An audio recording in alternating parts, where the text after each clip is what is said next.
Hello everyone, I am Yamini Tukral welcoming you to Adda 24/7 School। तो बच्चों आज हम लोग जो सब टॉपिक स्टार्ट करने जा रहे हैं उसका नाम है transgenic animals and ethical issues. Chapter 12 biotechnology and its application के अंदर हमने बायोटेक्नोलॉजी की एप्लीकेशंस देखी अलग अलग फील्ड्स के अंदर। पहले दिन हमने देखी थी एग्रीकल्चर के अंदर, उसके बाद हमने देखी मेडिसिन के अंदर। मेडिसिन के हमने अंदर क्या क्या देखी, जेनेटिक एप्लीकेशन। सबसे पहला कि ह्यूमन जो जेनेटिकली मॉडिफाइड इंसुलिन जो है वो बनाया गया फ्रॉम अ ह्यूमन सोर्स। पहले जो हम लोग जेनेटिकली मॉडिफाइड इंसुलिन यूज करते थे for the treatment of diabetes, वो हमारा आता था from the slaughtered cattle and pigs. तो वो जो हमारा इंसुलिन था वो बहुत ज्यादा एलर्जीज जो था वो कॉज करता था ह्यूमंस में, और कुछ कुछ इम्यून रिस्पॉन्सेस भी करता था। तो उसको ओवरकम करने के लिए हमने जेनेटिकली मॉडिफाइड इंजीनियर्ड इंसुलिन बनाया है जो कि ह्यूमन से बिल्कुल मैच करता है। तो जेनेटिकली इंजीनियर्ड इंसुलिन के अंदर क्या है कि वो जो डीएनए सीक्वेंसेस हैं बने ए और बी के, जैसे कि इंसुलिन के अंदर 2 पॉलीपेप्टाइड चेंज होती है, वो डीएनए सीक्वेंसेस को किसके अंदर डाला गया, ई कोलाई के अंदर डाला गया, और ई कोलाई ने बनाए हमारे 2 पॉलीपेप्टाइड्स ए एंड बी। उनको बाद में लिंक किया गया बाय द डाइसल्फाइड लिंकेजेस। जब हम इंसुलिन की बात करते हैं तो पहले हमारा जो है प्रो इंसुलिन बनता है, प्रो इंसुलिन एक्टिवेट होता है इनटू इंसुलिन, और उसके बाद में जो है वो प्रोसेस होता है बॉडी के अंदर। उसके बाद में हमने देखा जीन थेरेपी। जीन थेरेपी का मतलब क्या होता है कि जब हम कोई भी नॉन फंक्शनल जीन की जगह पे फंक्शनल जीन को बॉडी के अंदर इंसर्ट कर दें तो वो हमारी जीन थेरेपी होती है। तो जीन थेरेपी हम एक प्रोसेस बोल सकते हैं, एक प्रोसेस बोल सकते हैं कि जिसके अंदर हम लोग जीन को मॉडिफाई कर रहे हैं from the non functional to the functional form.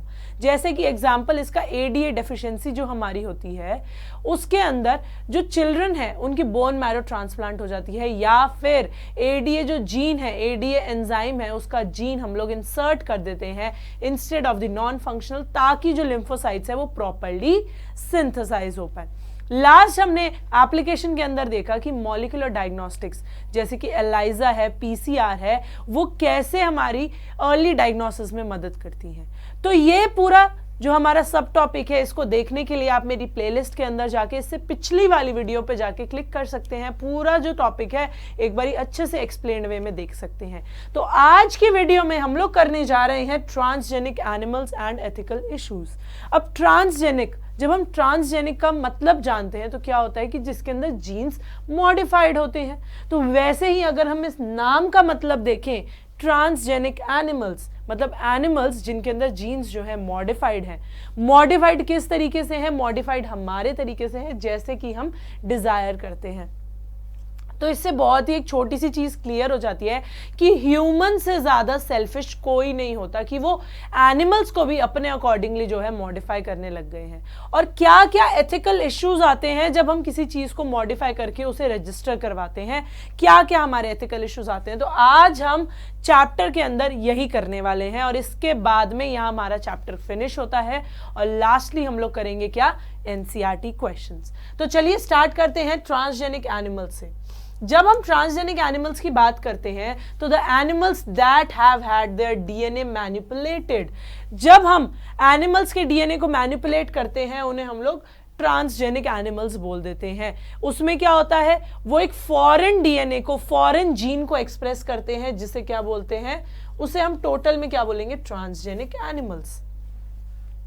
तो हमें ट्रांसजेनिक एनिमल्स के बारे में पता चल गया क्या होते हैं। जो एनिमल्स जिनका डीएनए मैनिपुलेटेड होता है और उनके अंदर एक्सप्रेशन होता है एक फॉरेन जीन का, फॉरेन जीन का एक्सप्रेशन होता है, तो उसे हम लोग क्या बोलेंगे, ट्रांसजेनिक एनिमल्स। फिर ट्रांसजेनिक जो रैबिट्स होते हैं, रैट्स होते हैं, पिग्स, शीप्स, काउस, फिश, ये सारे के सारे जो है प्रोड्यूस हुए हैं। और जबकि 95% जितने भी ट्रांसजेनिक एनिमल्स हैं वो सारे के सारे माइस हैं। तो सबसे ज्यादा ट्रांसजेनिक एनिमल्स हमारे कौन से हैं, माइस है। सबसे ज्यादा ट्रांसजेनिक एनिमल्स हमारे माइस हैं। Normal physiology and development. अब ट्रांसजेनिक माइस हम लोग क्यों मतलब किस लिए हम लोग डिजाइन करते हैं, ट्रांसजेनिक माइस को प्रोड्यूस करने का हमारा कारण क्या है। सबसे पहले normal physiology and development. So transgenic mice they can be specifically designed to allow the study of genes how the genes they are regulated and how they affect the normal functions. तो transgenic animals को हम लोग क्यों design करते हैं, जिससे कि हमें पता चल जाए कि नॉर्मल जीन्स कैसे रेगुलेट होते हैं और कैसे फंक्शन करते हैं. What are the normal functions of the body, जैसे कि study of the complex factors जो कि ग्रोथ में इन्वॉल्व होते हैं, जैसे कि insulin like growth factor, insulin like growth factor IGF. इसको स्टडी करने के लिए जैसे कि हम लोग जो है ट्रांसजेनिक एनिमल्स को डेवलप करते हैं, जिससे कि हमें पता चले कि ग्रोथ फैक्टर कैसे वर्क कर रहा है बॉडी में. जैसे कि हम बोलते हैं ना कि अगर हम ग्रोथ फैक्टर के रेगुलेटर्स लेते हैं या फिर स्टेरॉइड्स लेते हैं जिससे कि हमारी ग्रोथ होती है, वो हमें कैसे पता चला. पहले हमने उसे टेस्ट किया ट्रांसजेनिक एनिमल्स पे कि क्या सच में जो ग्रोथ फैक्टर्स है अगर हम उन्हें बाहर से स्टेरॉइड्स की फॉर्म में दे रहे हैं तो क्या वो ग्रो करने में मदद कर रहे हैं, क्या वो ग्रो करने में मदद कर रहे हैं. तो ये हमें ट्रांसजेनिक एनिमल्स किस में मदद करते हैं, नॉर्मल फिजियोलॉजी और डेवलपमेंट में जानने के लिए कि कैसे हमारे जीन्स जो है रेगुलेट हो रहे हैं, कैसे वो जो है नॉर्मल फंक्शंस हमारी बॉडी के रेगुलेट हो रहे हैं, जैसे कि कॉम्प्लेक्स फैक्टर का रेगुलेशन क्या है.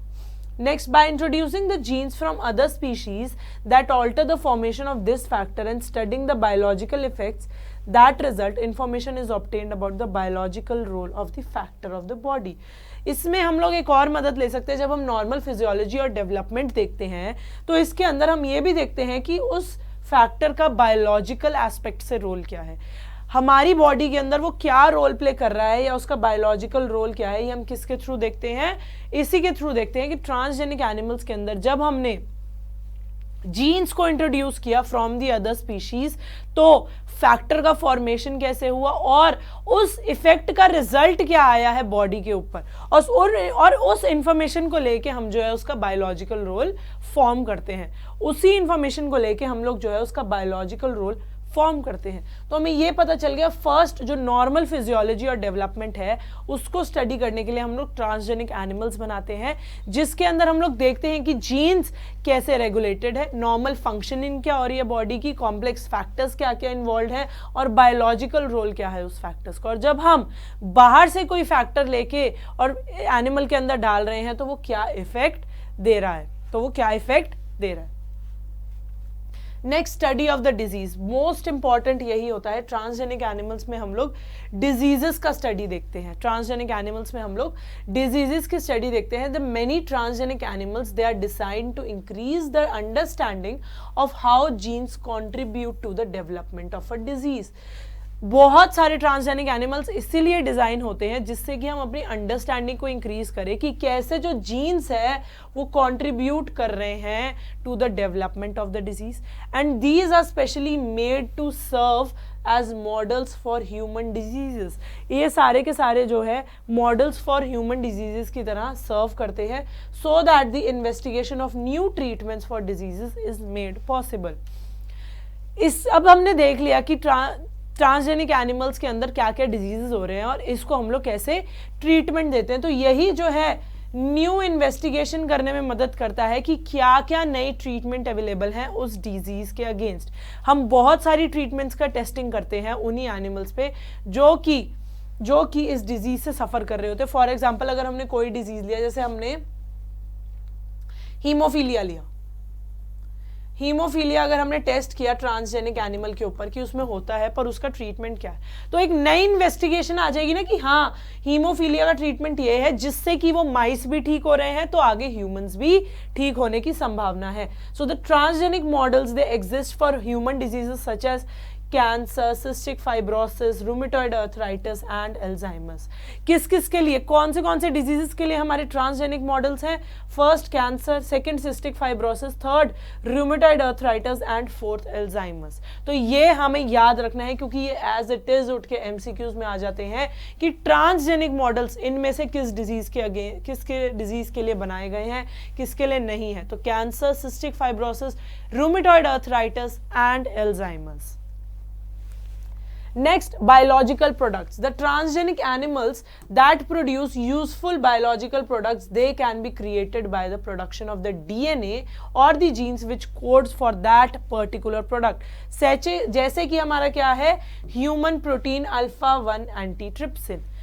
ये किसके लिए यूज होता है? For the treatment of emphysema. तो हम क्या करेंगे, जो ये ह्यूमन प्रोटीन है अल्फा 1 एंटीट्रिप्सिन, ये हम ट्रांसजेनिक एनिमल्स को बोलेंगे कि आप प्रोड्यूस करो, मतलब ट्रांसजेनिक एनिमल्स को ऐसे बनाएंगे कि वो ये वाला जीन जो है प्रोड्यूस करना स्टार्ट कर दे, अल्फा 1 एंटीट्रिप्सिन। तो इससे क्या होगा कि इंडस्ट्रियल लेवल पे, लार्ज स्केल लेवल पे यूजफुल फॉर ह्यूमन पॉपुलेशन हो जाएगा, यूजफुल फॉर ह्यूमन पॉपुलेशन, है ना। तो इससे क्या पता चलता है कि ह्यूमन से ज्यादा सेल्फिश कोई नहीं है, कि उन्होंने एनिमल्स को भी नहीं छोड़ा है, कि अपने यूज के लिए वो लोग एनिमल्स को भी यूज कर रहे हैं, कि उनके डिजीजेस की ट्रीटमेंट के लिए एनिमल्स उनको प्रोड्यूस करें। तो जैसे कि इसमें क्या होगा, एनिमल्स जो कि यूजफुल बायोलॉजिकल प्रोडक्ट्स बनाते हैं, अगर हम लोग उन्हें बाहर से एक यूजफुल डीएनए इंजेक्ट कर दे तो क्या होगा, तो वो हमारा वाला जो प्रोडक्ट है वो बनाना स्टार्ट कर देंगे। तो जैसे एम्फिजीमा की ट्रीटमेंट के लिए हमें ह्यूमन प्रोटीन चाहिए होता है अल्फा 1 एंटीट्रिप्सिन, तो हम क्या करते हैं, ट्रांसजेनिक एनिमल्स के अंदर ऐसा इंड्यूस करते हैं डीएनए कि वो ये वाला प्रोटीन बनाता है, और जो भी लोग एम्फिजीमा से सफर कर रहे हैं उनको इस प्रोटीन से हम लोग ट्रीट कर देते हैं। Attempts are being made for the treatment of phenylketonuria and cystic fibrosis. In 1997, the first transgenic cow, Rosie, produced human protein-rich milk. 2.4 grams protein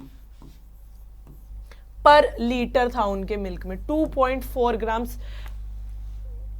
तो the milk, it contained the human alpha lactalbumin, which was nutritionally a more balance product for human babies than natural cow milk. तो उसमें क्या था, alpha लैक्टाल्बुमिन था, जो कि prove किया गया था कि नॉर्मल काउ मिल्क से बहुत ही ज्यादा न्यूट्रिशियस है। किसमें हुआ था, रोजी में। किसमें हुआ था, रोजी में। ये क्या थी हमारी, ये थी हमारी ट्रांसजेनिक काउ। ये क्या थी, ट्रांसजेनिक काउ। आजकल हमारे जो रिसर्च है वो किस पे जा रही है, for the treatment of phenylketonuria and cystic fibrosis, phenylketonuria and cystic fibrosis. Next, vaccine safety के लिए भी हम इन्हें टेस्ट कर सकते हैं। So the transgenic mice they are being developed for use in the testing the safety of vaccines, कि vaccines हमारी किस हद तक जो है सेफ है before being used on the humans. मतलब हम उन पे एक तरीके से, सारे ही तरीके से रिलाय हैं, एक तरीके से नहीं, सारे ही तरीके से रिलाय हैं कि ट्रांसजेनिक एनिमल्स है जो यूजफुल बायोलॉजिकल प्रोडक्ट्स देंगे, वो हमारा जो है ट्रीटमेंट में मदद करेंगे, वो हमारी स्टडी ऑफ डिजीज में मदद करेंगे, नॉर्मल फिजियोलॉजी की फंक्शनिंग में हेल्प करेंगे, और वैक्सीन सेफ्टी के लिए हेल्प करेंगे। मतलब कि हमसे पहले माइस पे हमेशा टेस्टिंग होती है और फिर जाके ह्यूमंस के अंदर वो वाली वैक्सीन आती है। So the transgenic mice they are being used to test the safety of the polio vaccine. Polio vaccine जो टेस्टिंग थी वो भी माइस पे हुई थी। If successful and found to be reliable, they could replace the use of monkeys to treat the safety batches of the vaccine.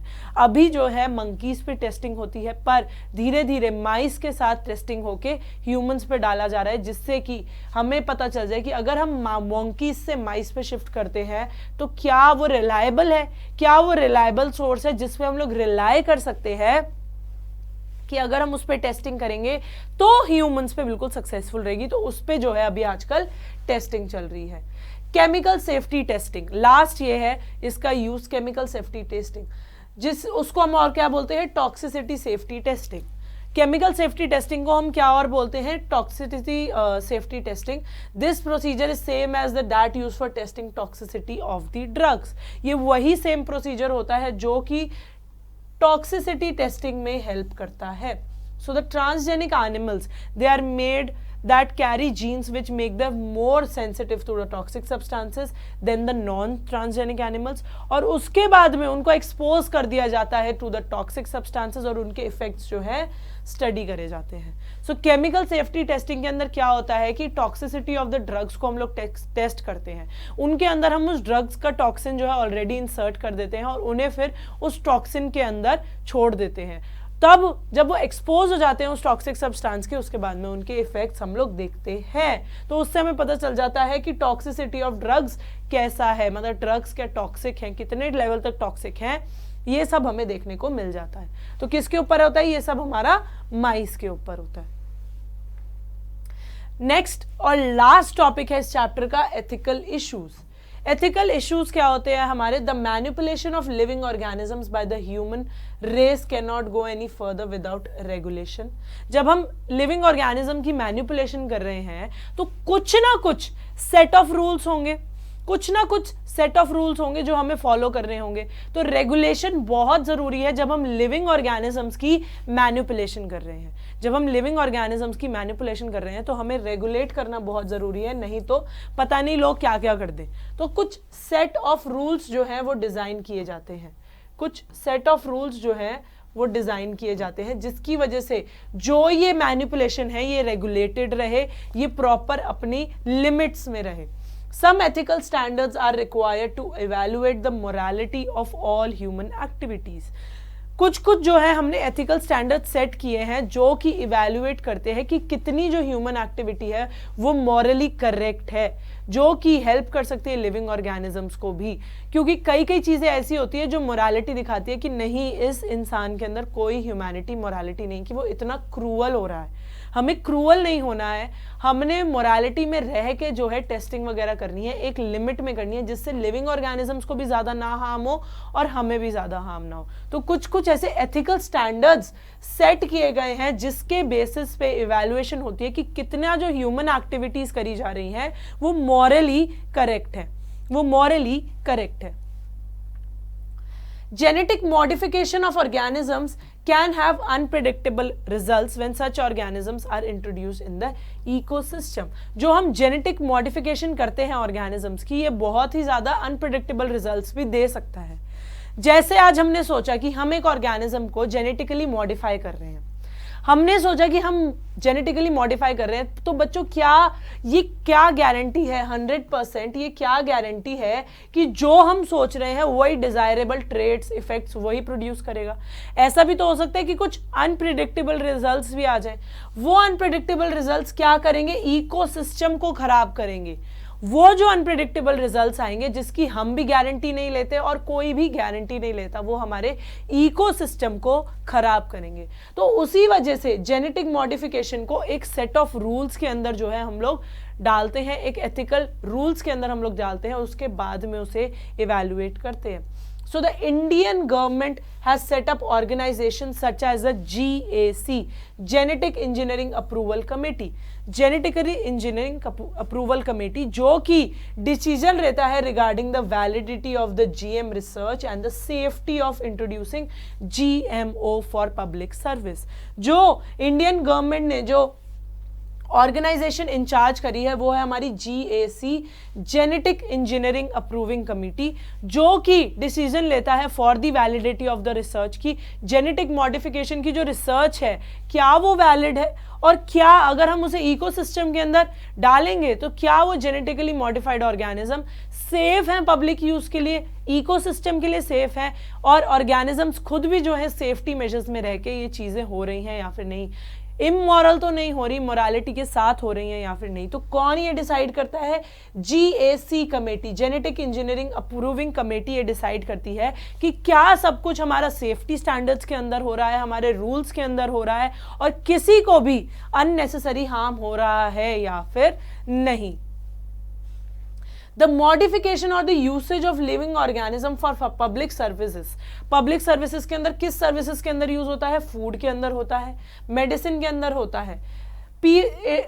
Has also created problems with the patents granted for the same. अब एक country ने अगर कोई एक medicine source निकाला, कोई food source निकाला तो उसे रजिस्टर करवाना पड़ता है कि हाँ ये यहां से आया है, ये पेटेंटेड है।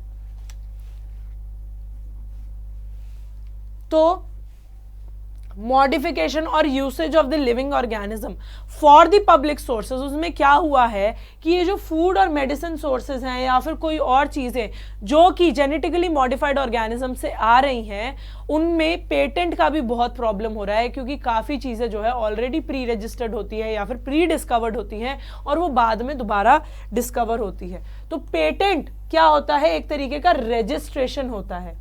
पेटेंट एक तरीके का रजिस्ट्रेशन होता है जिससे हम लोग रजिस्टर करवा देते हैं कि ये डिस्कवरी, ये इन्वेंशन और ये चीज हमारी अपनी ओरिजिनल है और हमने करी है, ये कोई और दोबारा रजिस्टर नहीं करवा सकता। जैसे हम कोई कंपनी का नाम अगर देखते हैं, कोई भी कंपनी का नाम XYZ हमने रजिस्टर किया, तो दूसरा कोई उसी कंपनी का नाम को दोबारा रजिस्टर नहीं कर सकता है।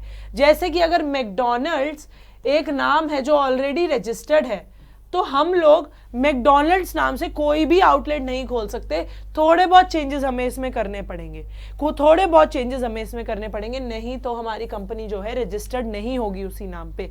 उसी को हम लोग क्या बोलते हैं, पेटेंट बोलते हैं, which is a type of registration. सबसे क्लासिकल एग्जाम्पल इसका क्या है, राइस। राइस क्या है, हमारा बहुत ही इंपॉर्टेंट फूड ग्रेन है, the presence of which goes thousands of years back in Asia's agricultural history. Rice बहुत ही इंपॉर्टेंट फूड ग्रेन है और सबको पता है कि इंडिया के अंदर कितनी फसल थी राइस की।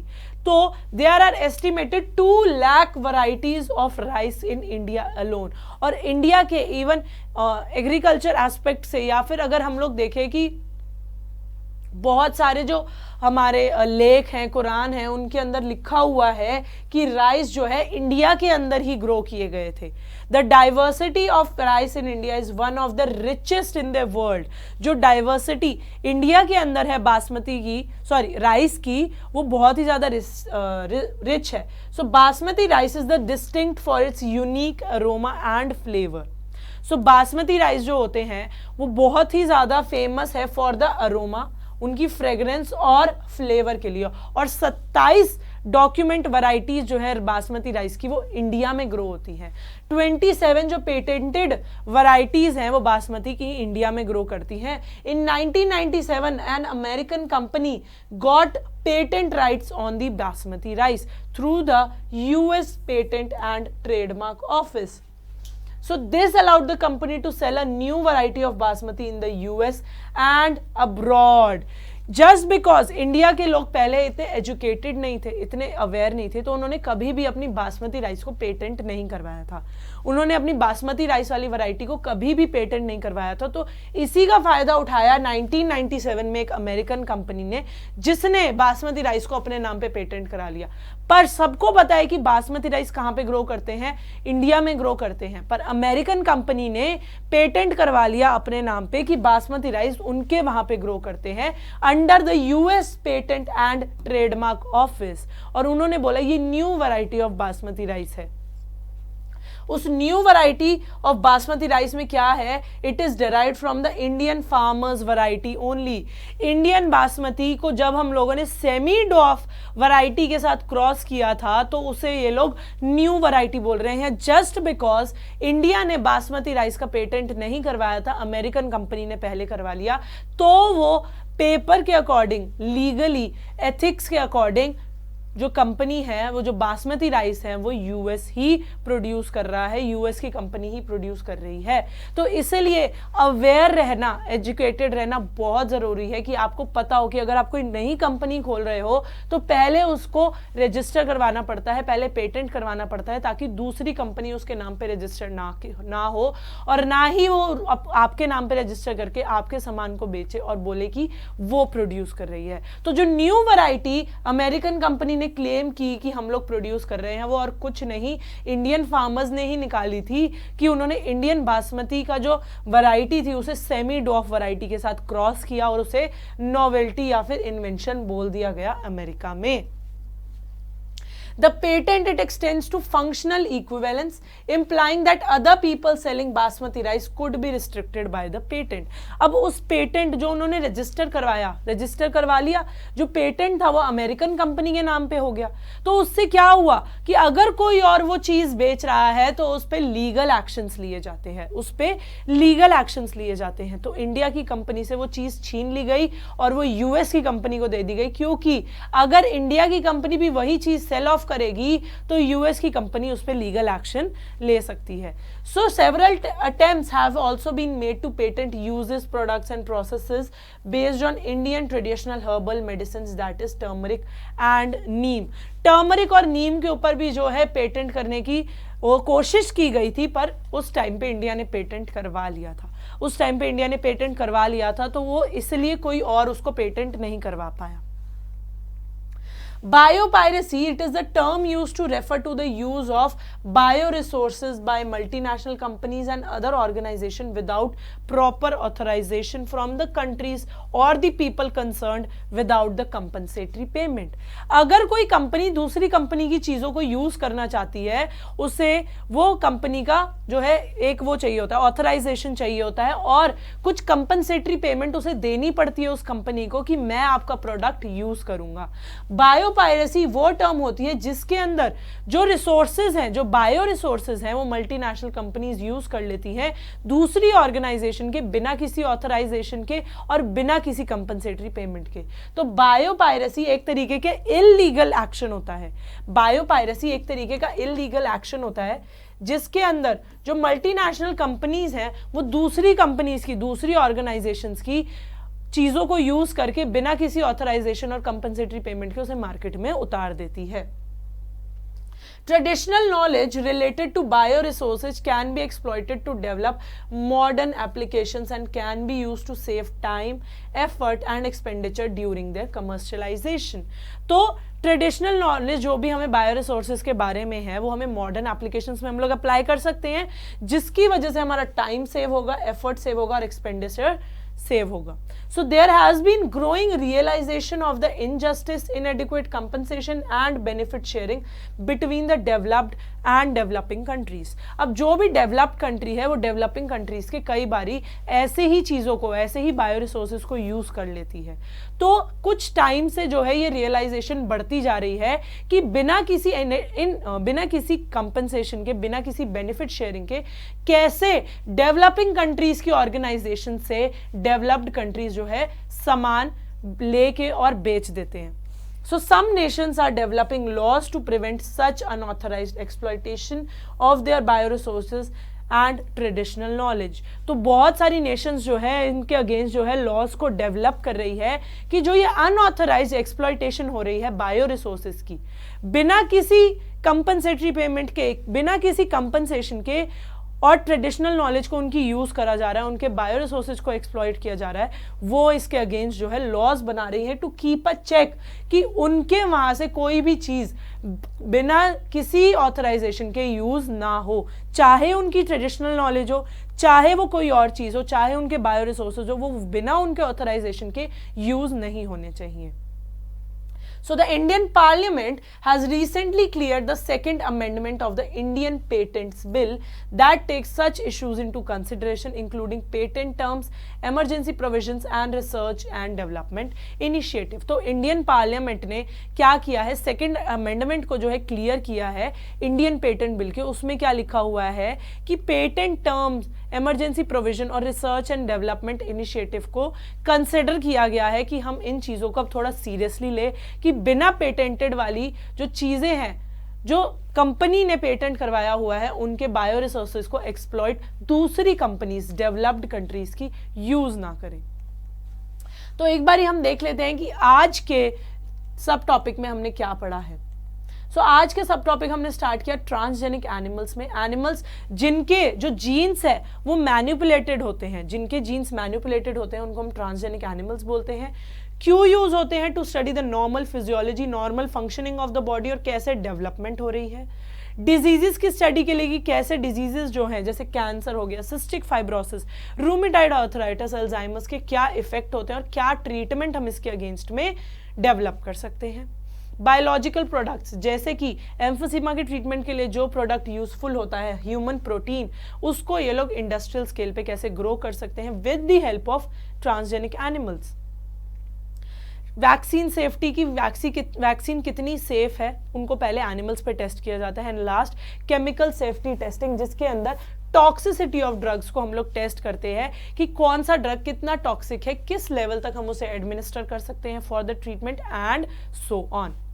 फिर हमारे आते हैं एथिकल इश्यूज.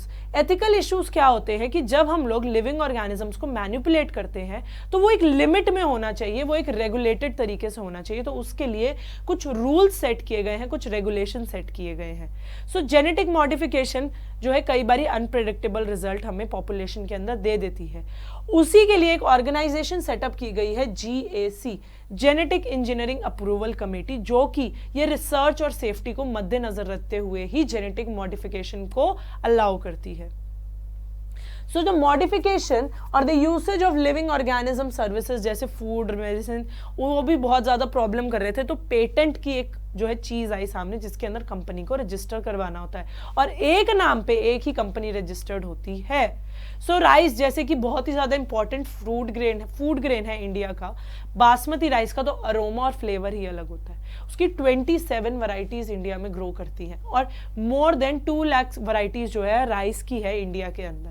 तो क्योंकि इंडिया ने उसको पेटेंट नहीं करवाया था, रजिस्टर नहीं करवाया था, 1997 में अमेरिकन कंपनी ने बासमती राइस को अपने नाम पे रजिस्टर करवा के ये बोल दिया कि बासमती राइस उनके यहाँ पे प्रोड्यूस करता है। तो India directly basmati rice India में सेल नहीं कर सकता है, उसे पहले यूएस भेजना पड़ता है और यूएस से फिर इंपोर्ट करना पड़ता है, क्योंकि अगर किसी पेटेंटेड कंपनी के अलावा वही चीज दूसरी कंपनी बिना किसी ऑथराइजेशन के करे, उसे हम लोग बायोपायरेसी कहते हैं। So the traditional knowledge which is related to the bio resources, लोग उसे भी चुरा लेते हैं और उसी को मॉडर्न अप्लाई कर लेते हैं, जिससे कि उनका टाइम बचता है, एफर्ट बचता है, एक्सपेंडिचर बचता है। फिर there is a lot of growing realization की, जिसकी वजह से उनको ये रियलाइज हो रहा है, जो डेवलप्ड कंट्रीज हैं वो डेवलपिंग कंट्रीज, जैसे कि यूएस जो डेवलप्ड कंट्री है, वो डेवलपिंग कंट्री इंडिया का बासमती राइस का पेटेंट ले गई थी, वैसे ही और भी डेवलप्ड कंट्रीज जो हैं डेवलपिंग कंट्रीज के चीज़ों को लेके जा रही हैं और अपने नाम पे पेटेंट करवा के उन्हें यूज़ कर रही हैं। तो काफ़ी सारी नेशन ने उसके अगेंस्ट में जो है लॉज डेवलप किए हैं, जैसे कि इंडियन पार्लियामेंट ने इंडियन पेटेंट्स बिल के अंदर 2nd अमेंडमेंट को पास किया है, जिसके अंदर यही सब चीज़ों को कंसिडर किया गया है। तो इसी के लिए अब हम जो है इसके एमसीक्यू क्वेश्चंस करेंगे। So the first question is animals that have their DNA manipulated to possess and express and extra foreign DNA, it is known as a transgenic animal, B animal, C infected animal या फिर D BT animal। Animal जिनके अंदर जो है हमारा DNA manipulated होता है उसे क्या बोलते हैं? ABCD। अभी हमने पढ़ा था कि जिसके अंदर डीएनए मैनिपुलेटेड होगा वो एनिमल कौन सा कहलाता है हमारा, उसके जीन्स मैनिपुलेटेड होते हैं तो transgenic animal. Option A correct है, इसका ऑप्शन ए करेक्ट है कि एनिमल्स जिनके अंदर जो डीएनए या फिर जो जीन है मैनिपुलेटेड होता है उसे हम लोग क्या बोलते हैं? Transgenic animals. Next, the transgenic animals have dash A foreign protein, B foreign gene, C foreign lipid या फिर D foreign amino acid। अब ट्रांसजेनिक एनिमल्स के अंदर क्या चीज फॉरेन होती है? प्रोटीन, जीन, लिपिड या फिर अमाइनो एसिड। जब हम बोल रहे हैं ट्रांसजेनिक मतलब डिफरेंट जीन, ट्रांसजेनिक को अगर आप 2 वर्ड्स में डिवाइड करो तो क्या आता है? Different gene. तो इससे हमें क्या पता चलता है? ट्रांसजेनिक का मतलब क्या है? उसके अंदर फॉरेन जीन आया है। तो option B foreign gene correct है कि डिफरेंट जीन आके, डिफरेंट डीएनए आके उसे मैनिपुलेट किया गया है, वो हमारे क्या होते हैं? Transgenic animals. Next, the transgenic models they exist for dash diseases. हमने 4 डिजीजेस पढ़े थे जिसके अंदर हमारे ट्रांसजेनिक मॉडल्स होते हैं। A cold, B cough, C HIV या फिर डी कैंसर। कौन से हमने डिजीजेस पढ़े थे कि जिसके अगेंस्ट में, जिसके लिए हमने जो है ट्रांसजेनिक मॉडल्स डाले हैं? A cystic fibrosis, Alzheimer's disease,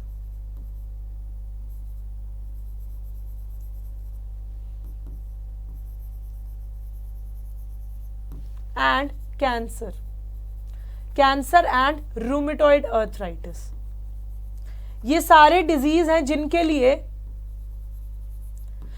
लिए ट्रांसजेनिक मॉडल्स बने हैं, जिनके लिए ट्रांसजेनिक मॉडल एग्जिस्ट करते हैं। तो इन चारों में से कौन सा जो है डिजीज इधर गिवन है? कोल्ड है नहीं, कफ है नहीं, HIV भी नहीं है, कैंसर है। तो क्वेश्चन 3 का ऑप्शन डी करेक्ट है कि कैंसर के अगेंस्ट में ट्रांसजेनिक मॉडल है।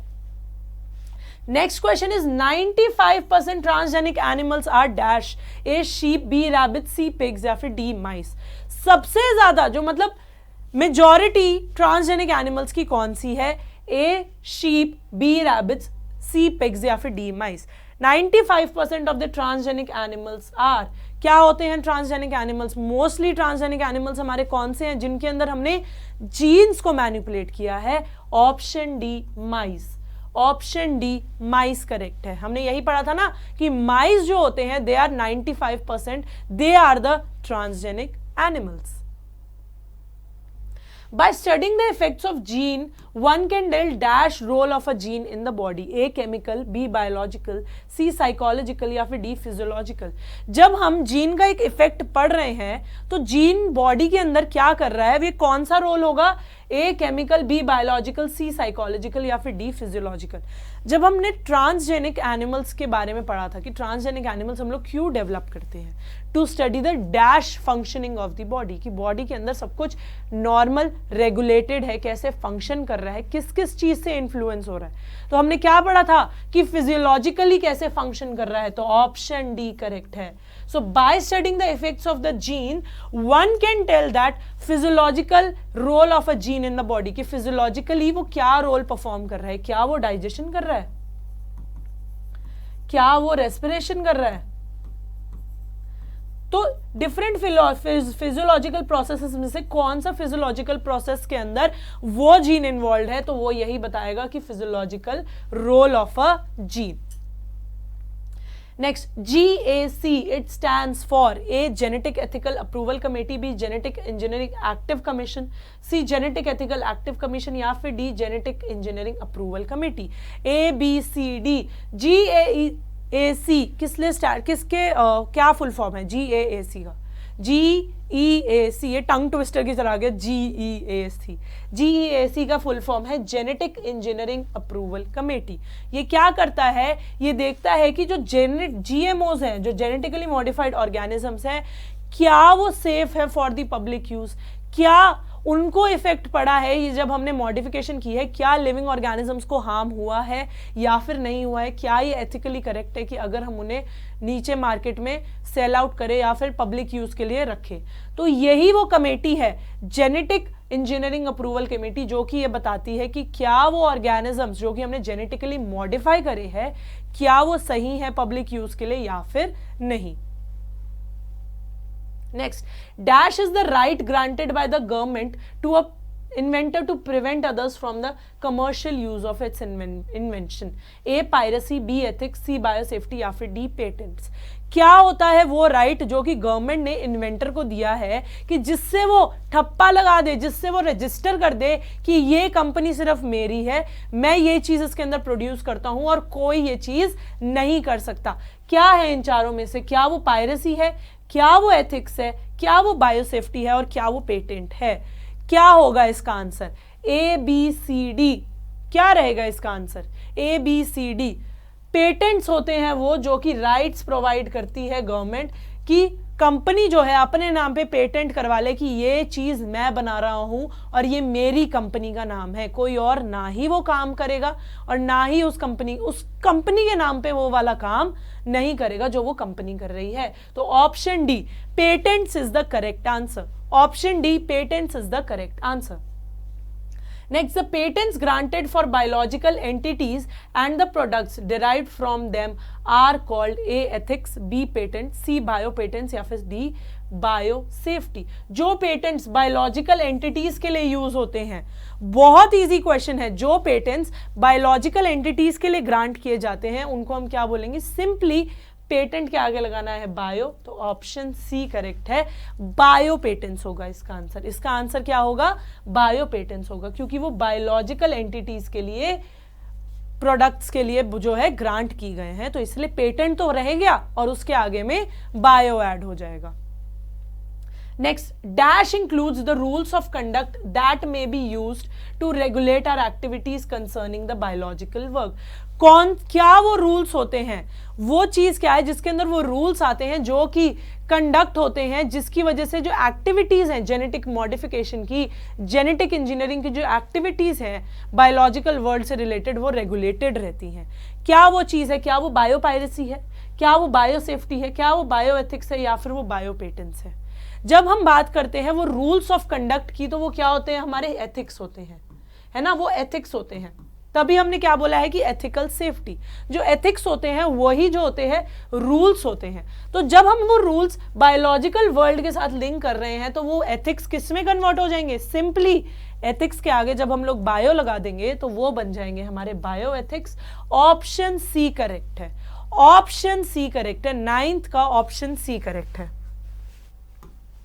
नेक्स्ट लास्ट क्वेश्चन है, the various measures taken to prevent any risk to normal organisms from transgenic organisms are known as A biosafety, B patent, C biopatent या फिर D biopiracy। वो measures क्या होते हैं कि जिसकी वजह से normal organisms जो risk पे हैं from transgenic organisms वो normal organism को protect करता है। उन measures को क्या बोला जाता है? उन मेजर्स को क्या बोला जाता है? जब हम सेफ्टी की बात कर रहे हैं तो उस वर्ड के अंदर सेफ्टी नाम आना चाहिए, है ना। जब वो रिस्क प्रिवेंट कर रहे हैं मतलब वो सेफ्टी प्रोवाइड कर रहे हैं नॉर्मल ऑर्गेनिज्म को, बायोलॉजिकल वर्ल्ड में आ रहा है तो ऑप्शन ए बायो सेफ्टी होगा। क्या होगा? Option A bio safety. तो बच्चों ये था हमारा चैप्टर बायोटेक्नोलॉजी एप्लीकेशंस का। बायोटेक्नोलॉजी की हमने देखा कि एप्लीकेशंस कहां कहां पे हमारे बायोटेक जो है यूज हो रहा है, कहां कहां पे अप्लाई हो रहा है। तो इसी के साथ ऐसी ही वीडियोस के लिए जुड़े रहे अड्डा 24/7 स्कूल के साथ। वीडियो पसंद आई हो तो लाइक करना है, शेयर करना है और सब्सक्राइब करना है अड्डा 24 स्कूल के चैनल को। और thank you for watching the video. मिलते हैं अगली वीडियो में, तब तक के लिए टाटा बाय बाय।